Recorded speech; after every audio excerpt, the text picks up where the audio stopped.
soit Jésus-Christ. Chère Jeanne, je vous remercie beaucoup d'avoir accepté de donner votre témoignage. Vous êtes passé par l'islam et spécialement dans le soufisme, que vous avez quitté, après combien d'années d'ailleurs? 10 ans. Après 10 ans. Alors j'aimerais que vous puissiez nous dire pourquoi vous êtes allé dans le soufisme, pourquoi vous en êtes sorti, et pourquoi finalement vous avez décidé de devenir chrétienne et catholique. C'est un grand sujet. Oui. Je vous remercie infiniment, Monsieur l'abbé, de me recevoir aujourd'hui. C'est un grand honneur pour moi. Je vous vois régulièrement sur YouTube et puis maintenant c'est moi qui figure. On va voir ça. Je tenais à partager ce petit témoignage, non pas pour me mettre en avant, mais simplement pour montrer ces petits moments de grâce que le Seigneur peut nous envoyer, qui peuvent sembler anodins, une petite chose, et qui peut totalement changer notre vie. Voilà, c'est fou de voir comme le Seigneur agit à travers chacun de nous, qu'importe d'où on vient, qu'importe où on est, il nous attrape au moment venu, lorsqu'on est prêt à le recevoir. Et si on le suit, ça peut aller bien loin. C'est une belle aventure que je suis en train de continuer. J'ai pas encore vu le bout, mais j'ai de plus en plus de grâce, de joie, de présence du Seigneur, de confiance également. Chaque instant est un petit miracle, je dirais même un grand miracle. On est en vie, on respire, on est en train de parler tous les deux. C'est déjà exceptionnel. Exactement. On ne se rend pas compte de la chance que nous avons d'exister. On aurait pu ne pas exister. Oui. Pourquoi nous existons? C'est quand même fabuleux. Donc, chercher la raison pourquoi nous existons, plutôt que de passer notre vie, comme le font la plupart des gens, sans se poser des questions. Les navires ne se posent pas de questions, n'est-ce pas? Ils ne cherchent pas à savoir pourquoi ils existent, d'où ils viennent, où ils vont. Mais quand on ose s'affronter à ces questions existentielles, et qu'on découvre ce que vous avez découvert, alors tout devient beau et sain, tout devient heureux, n'est-ce pas? Alors vous allez donner ce témoignage pour tous ceux qui encore n'ont pas trouvé ce que vous avez trouvé. Oui, puis je suis encore en chemin, oui. Bien sûr. Donc, pour petit rappel, donc j'ai été baptisée, j'ai eu une éducation catholique, j'ai reçu les sacrements, j'allais à la messe régulièrement étant petite, j'avais une très grande foi, je passais beaucoup de temps à prier Jésus, la Vierge Marie, j'étais accompagnée de mon ange gardien, des saints, de Sainte Jeanne d'Arc qui est ma sainte patronne. Et qu'est-ce qui s'est passé? Plutôt la première question, pourquoi ai-je quitté la religion, Jésus de mon enfance finalement? Je pense qu'on est quand même dans une société très difficile, très peu propice à nous faire avancer dans la foi. On a plutôt tendance à nous faire descendre. Il n'y a qu'à voir le système éducatif actuel, tout ce qu'on nous enseigne vise à nous faire tomber plutôt qu'à nous élever. Voilà, rien qu'un simple exemple, la notion du beau. Alors la beauté, c'est ce qui élève l'âme, c'est ce qui nous élève spirituellement, et maintenant on nous enseigne, il n'y a qu'à faire des tours dans les expositions d'art contemporain, à apprécier des choses complètement absurdes, qui n'ont plus rien de beau. Pour vous, il n'y a pas de beauté dans l'art contemporain, c'est le spectateur qui crée lui-même la beauté. Donc on nous fait perdre les notions primaires, principales, tout qui sont notre essence. La recherche du beau, la recherche du pur, la recherche du vrai, de toutes ces belles valeurs qui sont complètement détournées dans notre monde actuel. Je suis née d'ailleurs dans cette période où j'ai reçu également un enseignement qui a tendance à complètement déconstruire ce que le Seigneur nous donne à tous de façon naturelle. Enfin, voir tout et son opposé, comment dire, à tout inverser. C'est bien la tactique du diable finalement, à mettre le haut en bas, le bas en haut, puis il n'y a plus de limite maintenant, il n'y a qu'à voir. Maintenant les hommes peuvent devenir des femmes, les femmes des hommes, les ci, les ça. Enfin bref, j'ai grandi dans ce début de société qui part un petit peu dans tous les sens. Si bien qu'au moment de l'adolescence et lorsque j'ai fait mes études à l'université, je perdais un petit peu tous mes repères. Les belles valeurs chrétiennes, je les voyais plus tellement. Tout ce qui peut être la charité, le respect de la famille. Il n'y avait pas d'aumônerie à l'université? Non, puis en plus dans mes études, avec les professeurs qui me guidaient, franchement, c'était plus à la mode. J'ai essayé de suivre un petit peu le mouvement. Et vous n'aviez pas dans votre entourage immédiat, soit familial, soit amical, une personne de foi qui a pu vous aider à justement rester fidèle à la foi, j'imagine? Oh, pas tellement, parce qu'en étant étudiante, j'ai ma mère qui est catholique, mais bon, j'ai pris un petit peu de liberté. Donc et personne ne s'est inquiété de ça? Non. Oui, c'est ça.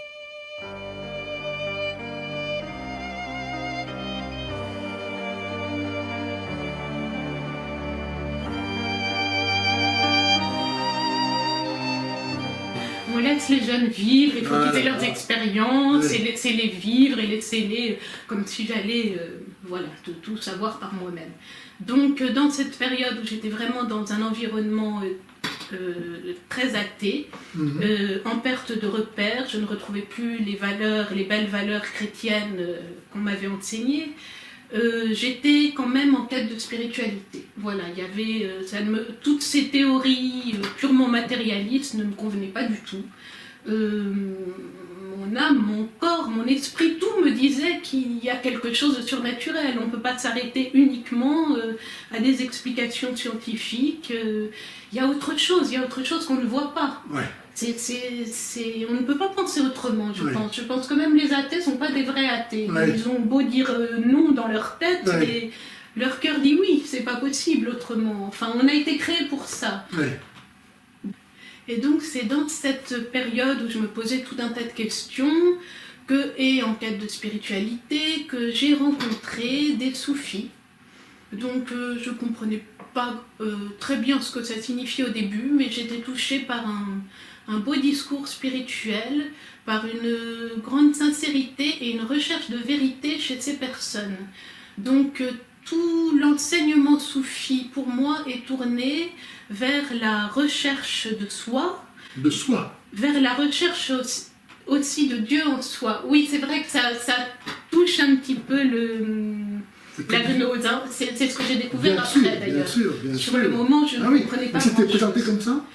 Ou bien c'était la recherche de Dieu, d'Allah? C'était présenté, un simple exemple, quand on parle du djihad, les musulmans, c'est aller combattre les incroyants et tout ça. Pour eux, le djihad, c'est le combat intérieur. C'est avant tout la lutte contre l'ego. Donc une fois qu'on s'est purifié de tout ce qu'on a de mal en soi, là on peut commencer à s'occuper de l'extérieur. Mais comme on n'en a jamais fini avec soi-même, qu'on commence par faire le ménage chez soi. J'ai appris que en fait, les soufis, vous me corrigerez si je me trompe, en fait ne remettent en cause aucune des bases de l'islam classique sunnite, c'est-à-dire que pour eux le djihad, qui est donc le combat armé contre les mécréants, comme vous le disiez, ils ne le révoquent pas du tout. Et on ne peut pas être soufi sans être un vrai musulman, c'est-à-dire sans accepter et cautionner toutes les bases de l'islam en fait. Oui, mais en fait elles sont tournées à un niveau de sagesse supérieur, on va dire. Disons que c'est plus tourné sur le travail qu'on fait sur soi pour s'améliorer. Et il y a quand même des grands soufis comme Ibn Arabi, Jalaluddin Rumi, Rabat Alaouia, une femme également, qui nous disent que ce qu'on recherche, enfin eux, ce qu'ils recherchent avant tout, c'est quand même la présence de Dieu. On est quand même bien loin du paradis des musulmans qui veulent toute leur hourie, qui les attend et tout ça. Là, on ne recherche même plus ni le paradis ni l'enfer, on ne veut être qu'en Dieu, par Dieu, pour Dieu, le servir, le voir, l'aimer. Donc là, ça rejoint quand même la vision chrétienne du paradis qui est la vision béatifique. Et puis ça m'a pris du temps pour comprendre un petit peu tout ça, comprendre ce qui m'avait attiré. Et puis après avoir fait quelques recherches, je me suis rendu compte à quel point le soufisme est inspiré de la mystique chrétienne. Et finalement, mais ça m'a pris du temps, je me suis rendu compte que ce qui m'attirait chez ces gens, c'était les valeurs chrétiennes oubliées dans notre Europe déchristianisée. Voilà, j'ai eu des exemples de charité, d'accueil, de générosité, de respect des personnes plus âgées. J'aimais beaucoup quand on embrassait la main des personnes plus âgées. Il y avait tout les bonnes manières, la façon de se tenir à table, tout ça, toutes ces choses. Maintenant, on est là, on se croit tout permis, machin. et quand même une certaine... voilà, chacun était à sa place, dans sa position, respectait les autres. Enfin bon, j'avais cette vision assez belle des personnes que j'ai rencontrées. Et là, on peut quand même différencier également les qualités humaines de la théorie, de la religion. Donc c'était quand même des personnes avec de très grandes qualités humaines, et je les remercie d'ailleurs, parce que j'ai quand même passé 3 ans à Chypre turc, où je vivais auprès d'un maître soufi, et qui m'a accueilli, on aurait pu dire qu'il m'avait adopté. Il m'a ouvert sa petite maison de campagne, toute simple. Dans cette petite maison, on servait la soupe à tous ceux qui voulaient. Les portes étaient ouvertes, c'était tout petit, mais il y avait des gens qui venaient du monde entier, de toute confession. Certains le voyaient comme un guérisseur, d'autres voulaient simplement le petit paysan du coin manger un petit coup et discuter. D'autres recherchaient des enseignements, d'autres ne savaient pas trop pourquoi, mais ils étaient là. Donc c'était assez joyeux, cette ambiance. Et ça pourrait nous rappeler un petit peu les premières communautés chrétiennes ouvertes au monde, où on ne nous demande pas qui on est, d'où on est, voilà, de quel niveau social, quel est notre chiffre sur le compte bancaire et tout ça. On nous accueille, venez manger un petit peu, venez discuter, et voilà. Donc j'ai vécu dans ce contexte-là, et je garde quand même une grande reconnaissance pour ces personnes, pour leur qualité humaine, qui m'ont vraiment très bien reçu. Pourquoi est-ce que vous avez fait des recherches, ma chère Jeanne? Pourquoi est-ce que vous n'avez pas accepté le discours que certainement on a dû vous servir, à savoir que tout venait de l'islam? Et pourquoi est-ce que vous avez eu besoin de, quelque part, peut-être de vérifier ce qui vous avait été donné? Déjà, comme on a dit, tout ce qu'on connaît de l'islam était quand même interprété d'une façon spirituelle.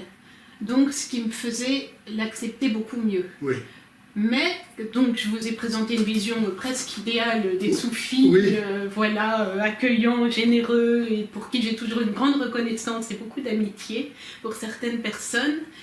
Mais il y a quand même un mais. Le soufisme reste quand même indissociable de l'islam, et l'islam reste l'islam. Et il y a des choses qui ne vont pas dans l'islam. Voilà. Ça, on va dire un exemple tout bête. Pourquoi est-ce qu'ils s'entêtent à dire que Jésus n'est pas mort sur la croix?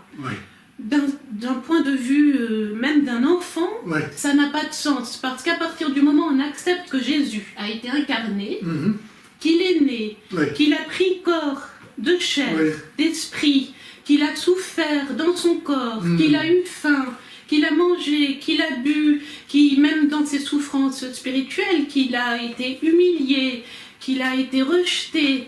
On accepte toute sa vie, et par contre on n'accepte pas qu'il est mort. Et en plus on accepte de dire dans le Coran que les Juifs ont persécuté les prophètes. Donc si Jésus est un prophète comme les autres, d'après le Coran, qu'est-ce qu'il y a d'étonnant à ce qu'il ait le même sort que les autres prophètes? Et d'ailleurs, même les Juifs qui ont persécuté Jésus reconnaissent quand même qu'il a été crucifié. Et vous avez parlé de ça avec les soufis? Je leur en parle maintenant, du coup. Je suis sûre qu'ils vont m'écouter. Mais oui, je leur ai fait part de ma conversion par la suite, mais il y a certains sujets qui... Voilà, donc j'en profite maintenant. Et j'avais une question encore, s'il vous plaît.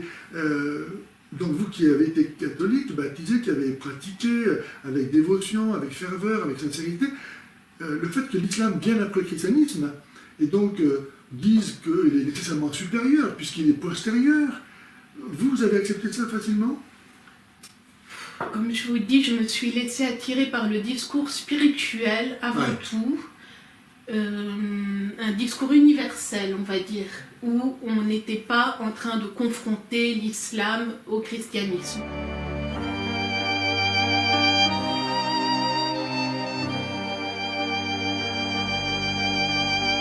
On parlait plus de quête de Dieu, de recherche de vérité. Donc je ne me posais pas tellement la question de cette période où déjà tout ce milieu athée dans lequel j'étais, universitaire, m'avait quand même pas mal détourné de l'église. Donc j'étais déjà, je regardais déjà ailleurs, j'étais déjà bien perdue finalement. oublié, je ne sais pas, mais quand on étudie Nietzsche et compagnie, on a un peu la tête toute retournée, on ne sait plus trop où on en est. Vous avez fait des études de philosophie? Bah ça c'était en terminale, après j'ai fait des études d'histoire, d'ethnologie, mais bon, c'est à peu près toujours les mêmes topics. Et donc je voulais quand même revenir sur cette histoire, voilà un exemple dans l'islam qui est quand même très choquant. On refuse que Jésus soit mort sur la croix, alors qu'on accepte qu'il est né, qu'il a souffert, qu'il a vécu, qu'il vient d'une mère, que tout ça. Et pourquoi? Mais en fait c'est très grave. C'est parce qu'on refuse la rédemption. Amen. On refuse que Jésus est le Sauveur. Amen. Et que sans lui, on ne peut pas être sauvé. Jésus a dit, je suis le chemin, la vérité et la vie. Et ça m'est venu quand même... les soufis, toute la journée, ils disent Astaghfirullah, ils demandent pardon au Seigneur, ils demandent pardon, mais ils pensent avoir leur salut par eux-mêmes, tout seuls, en faisant des exercices spirituels, en se purifiant, ce qui sont très beaux, c'est des très beaux exercices. Mais il manque Jésus quand même dans tout ça. Jésus qui est venu, qui est né, qui a vécu, qui a souffert, qui a été humilié pour nous, qui est mort sur la croix pour le salut de nos âmes. Et ressuscité. Donc ils acceptent quand même, pour eux, je crois que leur idée, c'est que Jésus est monté directement au ciel. Donc oui, il est monté au moment de l'ascension, mais ils ont loupé une étape quand même. C'est qu'il est mort avant, et il est mort pour nous, et pourquoi ça les choque autant? Parce que peut-être qu'il nous rappelle aussi notre propre condition humaine, que nous-mêmes on va mourir, que nous-mêmes on est pécheurs, parce que c'est à cause de nous qu'il est là crucifié. Et... donc ils ont décidé d'enlever ce moment-là, donc qui est tout la base de notre foi chrétienne. Donc ils trompent en particulier les chrétiens en faisant croire que Jésus est mort, que donc leurs péchés sont expiés. Et ça, pendant 7 siècles, il va attendre que tout se damne à cause de lui. Oui, donc ça ne tient pas debout cette histoire. Donc Jésus serait un imposteur. Et Allah surtout qui fait croire aux gens que Jésus est mort, alors que c'était un sosie. Quel intérêt pour les chrétiens de croire que c'était Jésus qui était mort sur la croix, si ce n'était pas lui? Pourquoi est-ce qu'Allah fait ça? Ça n'a pas de sens. Oui. Donc, refus de la mort du Christ, refus de la rédemption, refus qu'il est notre sauveur, et refus de la résurrection aussi. Alors, où on va sans ça? On va pas très loin. Voilà. Et donc, peut-être, en fait, l'orgueil humain est davantage flatté, évidemment, dans une spiritualité où le salut, finalement, je me le donne à moi-même. Grâce à mes prières, grâce à ma piété, finalement, je n'ai pas besoin de Dieu, que je me débrouille très bien tout seul. Je n'ai pas besoin que Dieu me sauve, je me sauve tout seul par ma piété. C'est le principe de la gnose, n'est-ce pas? La connaissance me permet d'arriver au paradis, je n'ai pas besoin d'être sauvé. C'est ça, c'est ce que j'ai fini par comprendre. C'est moi et mon Dieu, donc il y a quand même une notion d'amour. Qu'est-ce qui t'a amené à croire ça? À comprendre ça? Et bah déjà, il a fallu que je quitte le soufisme, donc il y a quand même eu un événement très fort. Ah oui. Un événement surnaturel. Donc j'ai eu un songe, et j'ai vu en songe un homme, un moine, que je ne connaissais de nulle part, qui m'a regardé avec des yeux pleins d'amour. J'ai compris après qu'à travers son regard, je voyais le regard de Jésus. Je retrouvais le Jésus de mon enfance. Et il m'a tellement touchée que je me suis réveillée les larmes aux yeux. Cet homme, il avait l'air de me connaître depuis toujours. Il était plus que mon père, il était plus que tout. Incompréhensible. J'étais chamboulée. Bref, ça s'est arrêté là. Je me suis rendormie. Et le lendemain, je sais plus ce que je trafique sur Internet. Je fais des recherches. Voilà. Et je tombe sur une petite photo. Je clique par hasard. Et puis je revois, et puis je retrouve l'homme que j'ai vu en rêve. Et je me dis, mais c'est qui celui-là? Incroyable. Et il y avait écrit en petit en dessous, Padre Pio. Celui-là, là? Oui, d'accord. Cet homme-là. Eh bien, il se trouve qu'à cette période, j'étais encore totalement soufie. L'église, c'était pas du tout à la mode. Je n'avais jamais entendu parler de cet homme-là. Je ne connaissais rien du tout. Impressionnant. Vous êtes miraculé par des Pio, si je comprends bien. Oui, sans lui, je ne serais pas là, vraiment. Ah oui. Vraiment. Et après, ça a été assez vite. Quelques jours plus tard, je me retrouvais à San Giovanni Rotondo et je ne comprenais pas très bien ce qui m'arrivait. De Chypre, vous êtes arrivé comme ça? Non, en fait, j'étais revenue à Paris entre-temps. Okay. Pardon, je ne vous ai pas raconté tout le chemin de vie. Donc, j'ai passé 3 ans à Chypre et venue à Paris. D'accord. Et une attirance comme ça, il fallait que j'aille voir. Et j'ai assisté à une première messe en italien, je ne comprenais pas grand-chose. Les choses se sont fait petit à petit, je ressentais une attirance et puis en même temps c'est compliqué. Je peux comprendre le point de vue des musulmans parce qu'il y a quand même toute une communauté qui nous retient et qui nous dit vous revenez chez les koufars, les incroyants, les tout ça. C'était encore un petit peu compliqué. Mais mon cœur, j'écoute mon cœur. Magnifique, magnifique. Voilà, il me faisait rentrer de plus en plus souvent dans les églises, remettre des cierges, prier, tout ça, jusqu'à un moment où je me suis dit, hop, j'ai été voir un prêtre, je lui ai raconté mon histoire, je me suis confessée, ça a duré 1 heure, je pleurais, il n'arrêtait pas de me donner des Kleenex.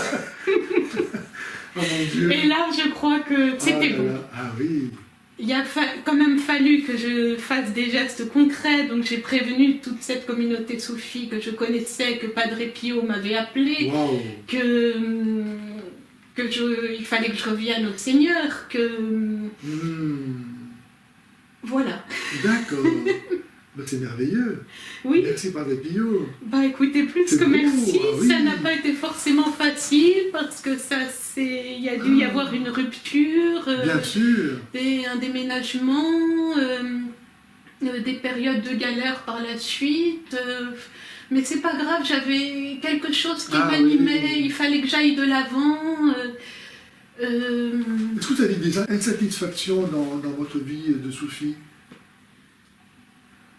Pas spécialement, mais je me posais des questions. Il y avait beaucoup de choses qui ne me plaisaient pas concernant l'islam pur et dur, qu'on avait beau passer en second plan, mais bon, qui était quand même là, quoi. Ça faisait un peu la tâche au milieu du tableau. On nous présente une vision idéale, magnifique des choses, où on recherche la présence du Seigneur, la vérité, la beauté, tout ça. Oui. Puis il y a quand même des trucs dans la vie bien concrètes de tous les jours qui vont pas. Par exemple?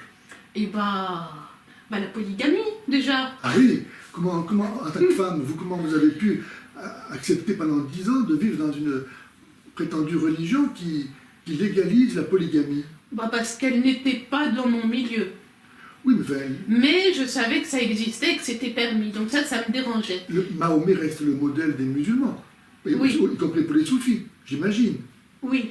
Et donc lui, comme vous savez, il avait droit à autant de femmes qu'il voulait, sans compter les concubines et les esclaves sexuels. Oui. Il était un trafiquant d'esclaves. L'esclavagisme en plus. Oui. Alors évidemment, c'était plus d'actualité. Mais c'était des choses, je me disais, bon, je comprends pas, je dois pas avoir la sagesse pour ça pour le moment. C'est ça. Donc ça vous amène on mettait ça de côté. Ah oui, d'accord. Mais à force de voyager, puis je me suis aussi intéressée à d'autres mouvements spirituels, tout ça. J'étais en Inde, j'étais en Malaisie, j'étais en Amérique du Sud, en Afrique. Je me suis rendu compte, et il m'a fallu pas mal de temps, qu'il y a uniquement les valeurs chrétiennes qui soudent la famille, la société. C'est universel. Voilà, sinon ça part dans tous les sens. Ouais. Que ça soit la polygamie, que ça soit la répudiation, les petites filles qu'on jette dans le fleuve jaune chez dans des religions soi-disant très zen, tout ça. Ouais. Faut aussi revenir, voilà, j'étais un peu trop dans le discours spirituel, mais il faut revenir aussi au côté bien terre à terre, voilà, comment vous vivez, comment ça se passe. Ouais. Et là on se dit que ça va pas. C'est ça. Parce que chez nous, alors malheureusement, l'actualité montre que les chrétiens ne sont pas tous des saints, y compris les prêtres, avec tous les scandales qu'il peut y avoir. Mais une différence, c'est que nous ne justifions pas nos péchés. Nous savons dire, ça c'est un péché. Et quand la même chose est faite, par exemple dans l'islam, on trouve le moyen de le justifier au motif que Mahomet l'a fait. Et donc si Mahomet l'a fait, ça devient légal. Je pense à la pédophilie, par exemple, quand Mahomet a épousé Aïcha à l'âge de 6 ans, il a défloré à l'âge de 9 ans. C'est pas moi qui l'ai inventé. C'est pour ça que dans les pays musulmans, que ce soit au Yémen, que ce soit en Afghanistan ou ailleurs, l'âge légal du mariage, ça commence à 9 ans. Pourquoi? Parce que Mahomet a fait ça. Donc, une chose est de pécher, et autre chose de trouver à justifier son péché. Ce qui le compte, c'est le péché au carré, quoi. Quelque part, on ne peut plus sortir de là. Si ça devient légal, j'ai pas de raison d'y renoncer. Donc c'est une grande différence, effectivement, qu'on peut voir apparaître dans le monde entier quand on compare les différents systèmes d'interprétation et de justification des sociétés, entre une société qui trouve le moyen de présenter quelque chose qui peut être un idéal pour beaucoup hors de portée, mais qui pourtant, nous savons, est praticable parce que nous recevons la grâce du Christ avec le sacrement, et autre chose, des sociétés où non seulement il n'y a pas cet idéal qui est proposé, mais en plus où on justifie un état de misère humaine lamentable, déplorable, affreuse. Oui, c'est sûr, la luxure, tous ces péchés condamnés par l'Église sont tout à fait permis et même recommandés. Oui, exactement. La violence, exactement, le parjure, du moment que tu es un couffard, tout est permis. On voit la sagesse d'Allah, n'est-ce pas, qui demande de couper la main d'un voleur. Et j'ai lu l'histoire de cette pauvre fille servante en Arabie Saoudite, dont la maîtresse l'a accusée d'avoir volé quelque chose dans la maison. Et donc elle a eu la main coupée, cette pauvre femme, n'est-ce pas, parce qu'elle n'a aucun droit, de toute façon, voilà. Et puis quelques temps après, la propriétaire a retrouvé ce qu'elle avait déclaré être volé. Mais la main n'a pas repoussé pour autant. Et donc on voit la sagesse d'Allah. On présente ça comme étant la dernière révélation. Oui.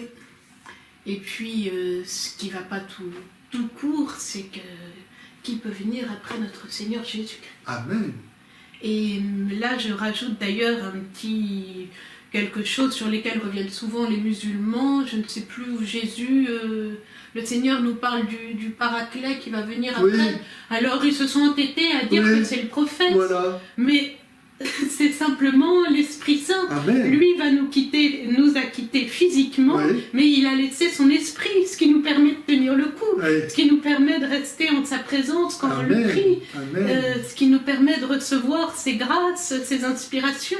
C'est juste ça. Et de vivre en communion avec lui, qui est au ciel, mais l'esprit nous unissant à lui, qu'il soit au ciel et nous sur terre, ça ne nous empêche pas d'être en communion, de ne faire qu'un. Alors ça, il faudrait le redire, parce qu'il y en a beaucoup qui n'ont pas compris. Ben oui, c'est vrai qu'il y a une ignorance crasse, c'est terrible. Pauvres gens qui ignorent leur sauveur. Oui. Donc voilà, mais je me suis quand même posé des questions, parce que ces personnes, je pense, sont de grande qualité, sont en quête sincère de vérité. Et je me dis qu'en continuant leur chemin, je prie de tout mon cœur qu'elles reviennent à notre Seigneur Jésus. Elles cherchent la lumière, elles cherchent la vie, elles cherchent la vérité. On arrive à Jésus. C'est ça. Ça ne peut pas être autrement. C'est ça, absolument. J'espère qu'ils vont pouvoir entendre la parole du Christ et voir que Jésus n'est pas un prophète comme les autres. Oui. Il est seul le Messie, même le Coran le dit, qu'il est le Messie. Ça veut dire quoi le Messie? Demandons aux Juifs qui ne sont pas chrétiens. C'est le sauveur du monde. Donc si Jésus est le sauveur du monde, si même le Coran le dit, pourquoi aller chercher autre chose? Oui, donc j'aimerais leur dire, suivez vraiment, ils attendent un prophète Issa, mais c'est ça.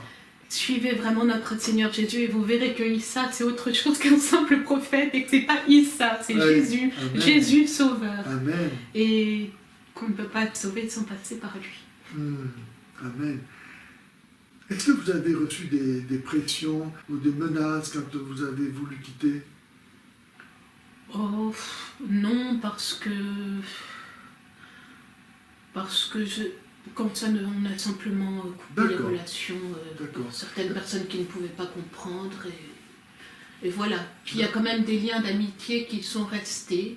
Ah oui. Oui. Et je prie beaucoup pour toutes ces personnes-là. D'accord. Donc ça veut dire que ces gens avec qui vous êtes restés en relation considèrent que vous avez votre chemin comme ils ont le leur.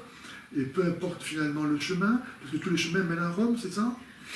Un petit peu. Alors il y a ce discours un petit peu trop universel aussi, où là on rentre un peu dans la gnose dont vous parliez, d'universalisme, oui c'est ça, finalement toutes les religions sont bonnes, enfin c'est la grande mode maintenant, on ne parle que de ça, c'est bon, on est tous frères, on est tous citoyens du monde, enfin maintenant éco-citoyens, parce que on en revient revenir au culte de la terre, avec cet écologisme. C'est ça, le paganisme, Mais le sacrifice humain, d'ailleurs, on y arrive, n'est-ce pas? Il faut plutôt la mort des pauvres gens qui n'auront pas les moyens de vivre, plutôt que d'abîmer la terre. Oui, et puis ou sinon ne pas faire de bébé pour polluer la terre, par exemple. Oui. Voilà. Donc oui, il y a cette tendance-là universelle et qui finalement mélange... Pluraliste, on peut dire, pluraliste. Oui. Donc ils ont mais quand on approfondit vraiment les choses, non, je suis désolée, il y a des choses qui ne vont pas. Il n'y a qu'une religion qui est bonne. Amen. Qu'une seule vraie religion, comme il n'y a qu'un seul vrai Dieu. On ne voit pas pourquoi Dieu, contrairement à ce que notre pape, n'est-ce pas, l'a écrit à Abu Dhabi, on ne voit pas, s'il n'y a qu'un seul Dieu, que Dieu passe plusieurs religions. Oui. Quel intérêt, quoi. Alors que Jésus a dit, Père qu'il soit un comme nous sommes un. Il y aura un seul troupeau et un seul pasteur. La volonté de Dieu, qui est un, c'est que nous soyons tous un. Parce que l'amour fait que ceux qui s'aiment ne font qu'un. Donc Dieu ne peut pas vouloir la diversité des religions. C'est un contresens. Oui, après, il nous prend aussi tous là où on est. Donc, je suis consciente que pour un berbère dans l'Atlas qui est musulman depuis des générations, c'est pas forcément évident. Pour un Indien au fin fond de l'Amérique du Sud qui restait aussi avec ses traditions ancestrales, c'est pas forcément évident. Bien sûr. Mais le Seigneur vient quand même frapper à la porte de chacun et puis nous donner des grâces et puis au moins des grâces naturelles si on n'a pas la possibilité de rencontrer un prêtre. Voilà. Mais petit à petit, il nous dirige et il nous éclaire aussi. Je pense qu'à notre époque où on a toutes les informations, on ne peut plus être tout seul, isolé sur son île avec ses petites croyances. On est forcé de revenir à la vérité. De revenir à la vérité réelle de notre Seigneur Jésus-Christ, pas seulement des inspirations divines qui nous viennent. Alors, tel vous avez répondu, Dieu est venu vous chercher à travers ce rêve, c'est magnifique, et je pense qu'il le fait tôt ou tard à chacun d'entre nous. Il donne comme ça le moyen pour chacun de s'éveiller à sa réalité. Et puis, soit on dit, je rêve, c'est qu'un rêve, ou bien on se dit, mais peut-être qu'il y a autre chose, quoi. Et on accepte de s'ouvrir à autre chose. À partir du moment où on croit au monde invisible, on croit en l'intercession des saints, ils peuvent intervenir d'une façon ou d'une autre. Ça peut être de façon tout à fait dissimulée, par hasard, on rencontre telle personne comme ça, puis voilà. Et pourquoi pas à travers un rêve où justement la conscience est un petit peu laissée de côté, où on est plus réceptif justement à autre chose. Et puis, c'était plus qu'un rêve, c'est un songe. C'est quand vraiment quelqu'un intervient et se montre tel qu'il est réellement. Implore la benedizione del Signore su di voi, su tutti coloro che vi stanno a cuore, sulla vostra famiglia, ma in modo speciale sui poveri e sofferenti e sugli infermi. In nome del Padre, del Figlio e dello Spirito Santo, che sia. Lodate Gesù Maria, oggi e sempre. Ça arrive assez souvent dans l'islam d'ailleurs. Il y a beaucoup de convertis venus de l'islam qui l'ont été grâce justement à un songe. Oui. Parce que Jésus n'a pas d'autre moyen de venir les toucher, quoi. Une Bible est interdite, évangéliser c'est interdit, donc Jésus n'a pas d'autre moyen souvent de toucher les âmes que par des songes. Oui, il a fallu que la conscience formatée du musulman soit un petit peu en mode sommeil pour qu'il soit touché par le cœur, donc de cette manière. Oui. En effet, c'est intéressant. Oui. Je connais un imam, Mario Joseph, il s'appelait Suleiman avant, en Inde, et qui donc était imam, un jeune imam, et qui a quitté l'islam, qui est devenu catholique, uniquement en s'intéressant au personnage de Jésus dans le Coran. Et il s'est rendu compte que Jésus était tout à fait différent, y compris de Mahomet, mais de n'importe quel autre personnage, pour autant qu'il y ait des figures assez bien définies dans le Coran, en voyant que Jésus, on disait qu'il était la vérité, pas Mahomet, qu'il était le Messie, pas Mahomet, qu'il était la parole de Dieu, pas Mahomet, qu'il était sans péché, pas Mahomet, qu'il était né d'une vierge, pas Mahomet, qu'il faisait des miracles, pas Mahomet, qu'il est au paradis, pas Mahomet, qu'il reviendra pour le jugement. Quand il a vu ça, il s'est dit, mais c'est lui qu'il faut suivre, quoi. Oui. Donc, les gens, comme vous disiez, qui cherchent la vérité, ou ils sont sincères, et à un moment donné, ils vont se rendre compte que l'islam, ça tourne pas rond, ou alors ils préfèrent, tant pis, plaire au monde, plaire à leurs parents, à la communauté, pas avoir d'histoire. Mais ça, Jésus nous a bien dit qu'on ne peut pas se sauver sans accepter de porter la croix à sa suite chaque jour. C'est-à-dire sans rencontrer la contradiction et être prêt à souffrir l'hostilité du monde entier. Notre âme vaut plus que ça. Donc si on ne comprend pas que notre âme vaut plus que le monde entier, tant pis pour nous, on la perdra.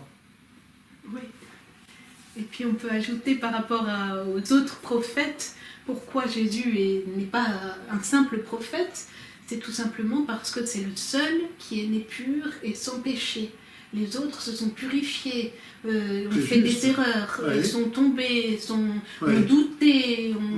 Jésus a pris la condition humaine, donc il a tout pris de nous, mais pas le péché. Amen. Il est pur. Amen. Et sa mère également, Sainte Vierge Marie également. Quoique dans le Coran, l'étude que j'ai faite, on sent, en fait, dans ce qui est dit de la Vierge Marie, sourdre l'hostilité du judaïsme à l'égard de la Vierge Marie. Parce que vous voyez, par exemple, quand elle revient chez ses parents, sa famille lui dit mais ton père n'était pas un homme mauvais et ta mère n'était pas une prostituée. Quel est le sens de ces paroles adressées à la Vierge? Sinon, parce que, justement, on reconnaît qu'elle a péché. Donc en fait, on sent sourdre, là, les propos du Talmud à la racine du récit de la conception de Jésus, malgré tout. Hein.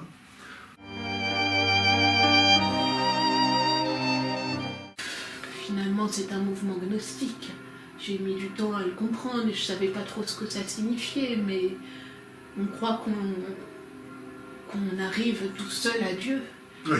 Bon, il y a quand même un maître qui nous guide. Oui. J'avais quand même un grand respect pour mon maître soufi, qui avait aussi des qualités humaines exceptionnelles. Voilà. Oui. De générosité, d'accueil, de lucidité, de sensibilité. Il savait parler à chacun, mettre chacun à l'aise. C'était quand même une personne exceptionnelle. Oui. Alors je me dis quand même que le Seigneur peut envoyer des grâces, pas par la religion, mais malgré leur religion. Et je crois que cet homme a quand même reçu des grâces exceptionnelles. Voilà. Mais le problème, c'est qu'il est resté dans ce contexte musulman. Et vous n'avez pas, quand vous êtes converti, vous n'avez pas senti que les questions que vous vous posiez, les réponses que vous aviez trouvées, l'amenaient à réfléchir? En fait, moi, avant de me convertir, j'ai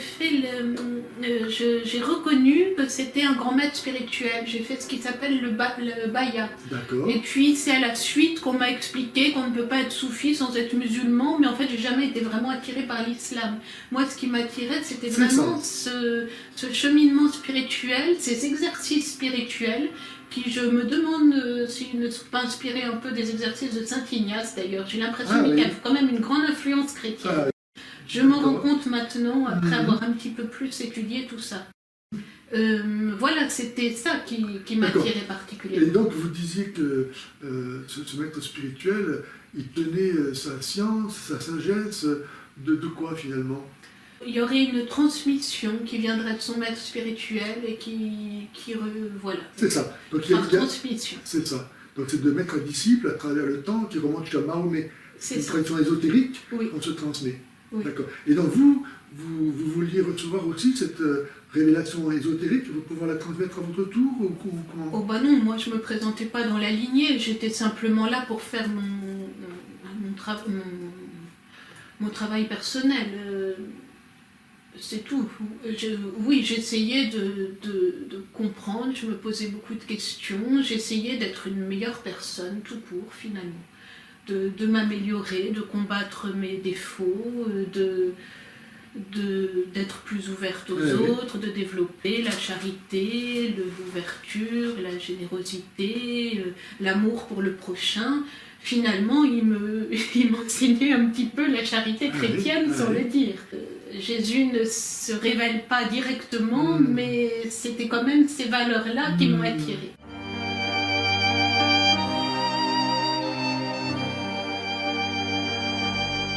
Il faut bien distinguer, comme vous le disiez, ce qui est l'ordre naturel de l'ordre surnaturel. Oui. Et le malheur, souvent, c'est qu'on attribue le bien que font certaines gens d'ordre naturel à leur religion. En disant, voilà, l'islam est une bonne religion, puisque mon épicier qui est musulman est un brave homme. Oui. On reporte la bonté naturelle de cet homme sur l'islam, alors qu'il n'y a aucun rapport. Et à contrario, nous qui sommes censés être une civilisation chrétienne, eh ben on est de plus en plus individualiste, égoïste, éloigné de la charité chrétienne. Nous avons la vérité et on n'y croit plus. Oui. Eux, ils ont le mensonge, mais ils y croient. Donc nous en général, on ne donne pas un très bon exemple non, aussi. Vrai. Donc c'est peut-être le dernier point sur lequel je voulais venir. D'accord. Que même en retournant vers Jésus, c'est pas évident parce que le monde est en crise et malheureusement l'Église n'échappe pas non plus. Ne serait-ce que par le manque de prêtres qui est de plus en plus débordé, que par une certaine tendance de l'Église à vouloir tellement se conformer au monde moderne que on finit par un petit peu tout mélanger. Oui, il faut aimer le pécheur, mais pas le péché. C'est ça. Oui, on doit bénir le pécheur, mais pas le péché. Bien sûr qu'on accueille les homosexuels, mais on souhaite qu'ils sortent de leur péché. C'est qu'un exemple. Oui, bien sûr, bien sûr. Et bien sûr qu'on veut rencontrer les gens de toutes les religions, mais on ne va pas rentrer non plus dans un dialogue interreligieux qui nous mettrait au même niveau. C'est ça. C'est ça aussi. Ça. Il faut quand même défendre nos valeurs chrétiennes, le dogme chrétien qui est juste et qui est vrai. Et accueillir le monde, mais tout en leur mettant le doigt sur ce qui ne va pas. Et dire que finalement nous défendons, comme vous dites, les valeurs chrétiennes, non pas parce que c'est les nôtres, ce sont les valeurs de tout le monde en fait. Oui. C'est ça qu'il faut que les gens comprennent, c'est que le christianisme, Jésus il est mort pour tous. Donc c'est pas, on ne se situe pas dans le registre d'un clan contre d'autres clans. On partage simplement ce trésor de l'universalité.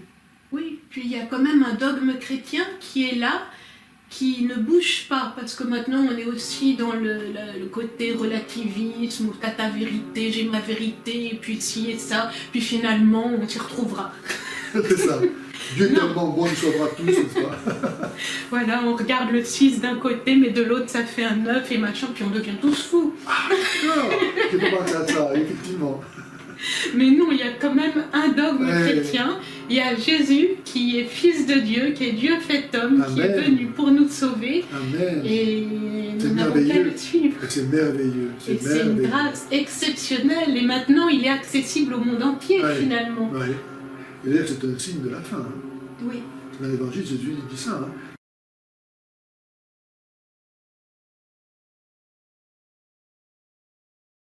Donc, à mon avis, on n'en est pas loin. Donc, faut être prêt. Oui.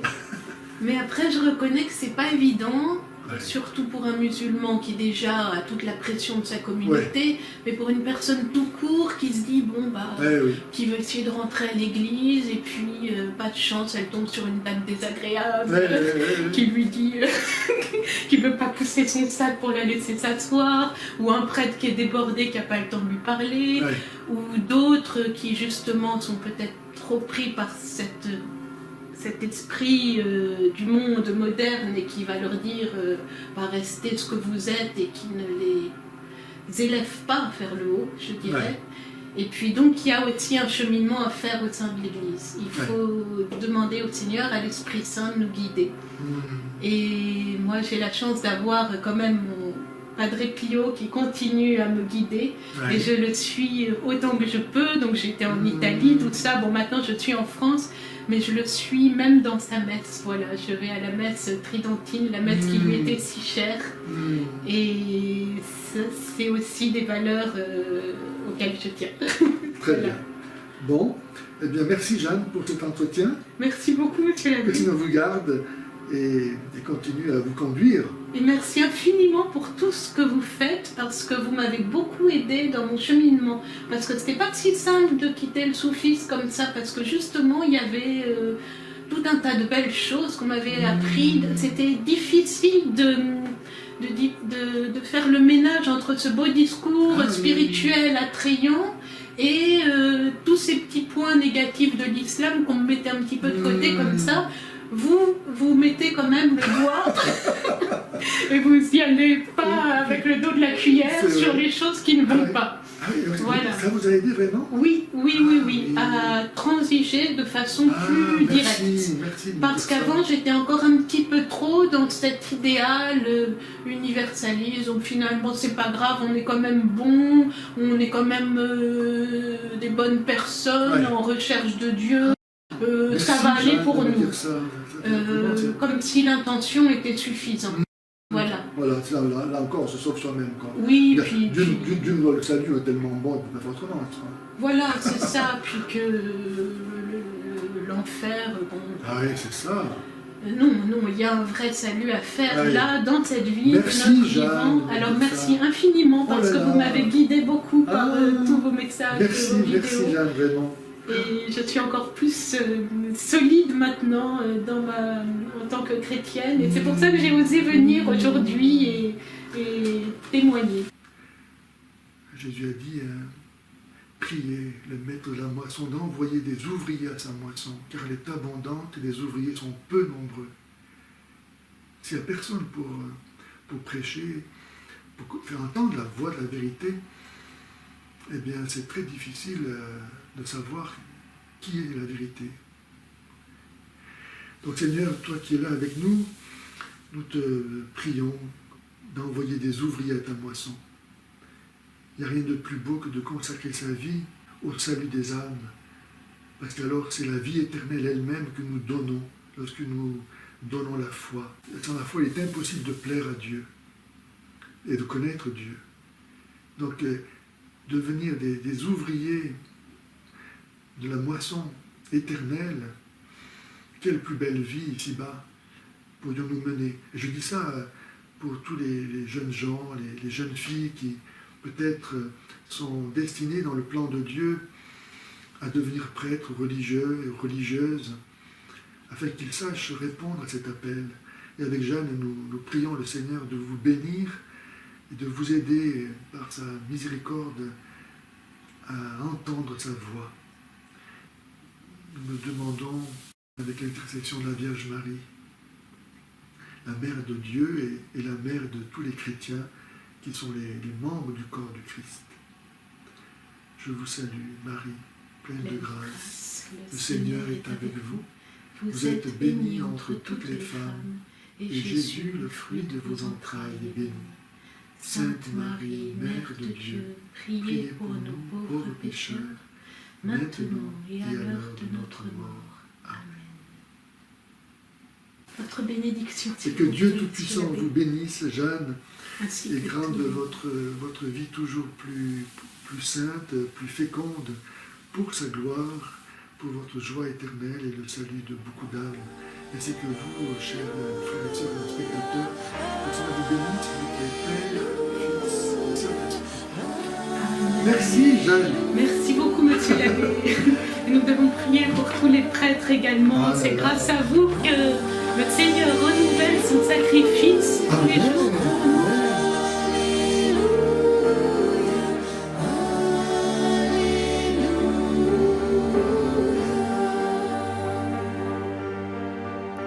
Jésus.